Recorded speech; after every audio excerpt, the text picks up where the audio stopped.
guys, morning. Sama ko na yung first lady ko.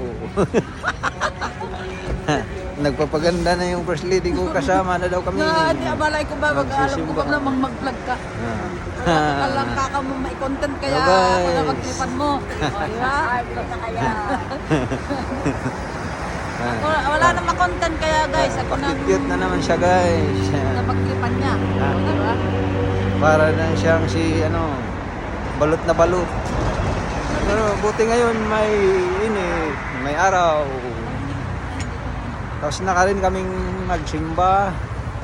Kaya uwi na kami. May sunod na vlog ulit. Ba't sabi mo, ginigino ka, bakit ka nakabona? Pinagtatagpan niya yung pinagtatagpan niya yung kalbo niya. Yung kalbo yan, makikita yung kalbo natin guys. Ngayon ako lang lang, good time mo. Ito, nagtatakbo niya yung kalbo. Sira mo naman yung beauty natin eh. Nagtatakbo niya yung kalbo niya Guys, tuwang-tuwa naman yung asawa ko guys. Kasi magkasama na naman daw kami. Maganda yata yung resulta ng misa ngayon. Guys, thank you. Thanks for watching guys. Bye-bye.